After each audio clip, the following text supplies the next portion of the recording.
Post advance structure, वो पढ़ाने में निपुण है, वो अंग्रेजी बोलने में निपुण है, तुम झूठ बोलने में निपुण हो। गाइज, इस प्रकार की सेंटेंसेस को हम इंग्लिश में कैसे कहेंगे जहां पर हम फ्रेजेस करते हैं निपुण है या फिर निपुण हो। चलिए सबसे पहले इसकी इंग्लिश जान लेते हैं। इसे हम इंग्लिश में कहते हैं एक्सपर्ट इन, एक्सपर्ट इन। चलिए इसका कंप्लीट स्ट्रक्चर देख लेते हैं। स्ट्रक्चर में पहले आपको यूज कर देनी है सब्जेक्ट, इसके बाद इज, एम, आर, इसके बाद आपको यूज कर देनी है एक्सपर्ट इन। एक्सपर्ट इन के बाद अगर आपके वर्ब आएगा तो वर्ब के साथ आईएनजी जोड़ के आपको लिखना पड़ेगा और लास्ट में ऑब्जेक्ट। चलिए कुछ एग्जांपल्स लेते हैं ताकि आपको ये स्ट्रक्चर और बेस से क्लियर हो जाए।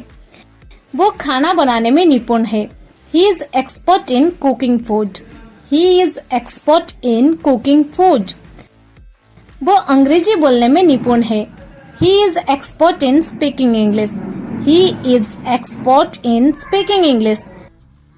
तुम झूठ बोलने में निपुण हो, you are expert in telling a lie, you are expert in telling a lie. वो बहाने बनाने में निपुण है, he is expert in making excuses, he is expert in making excuses. वो पढ़ाने में निपुण है, he is expert in teaching, he is expert in teaching। Second advance structure, वो खाना खाने वाला है, हम जाने वाले नहीं है, वो खेलने वाला है।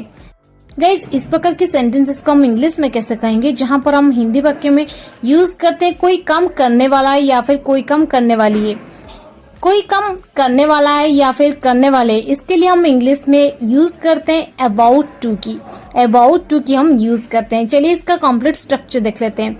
स्ट्रक्चर में पहले आपको यूज कर देनी है सब्जेक्ट, इसके बाद इज, एम या फिर आर, इसके बाद आपको यूज कर देनी है अबाउट टू, अबाउट टू के बाद आपको यूज कर देनी है वर्ब की फर्स्ट फॉर्म और लास्ट में ऑब्जेक्ट। चलिए कुछ एग्जाम्पल के मदद से इसे और भी बेहतर समझने की कोशिश करते हैं। हम उसे बुलाने वाले थे, We were about to call him, we were about to call him। देखिए ये सेंटेंस पास्ट में इसीलिए हमने वर्ब यूज किया were। वो खेलने वाला है, he is about to play, he is about to play। हम जाने वाले नहीं हैं, we are not about to go, we are not about to go।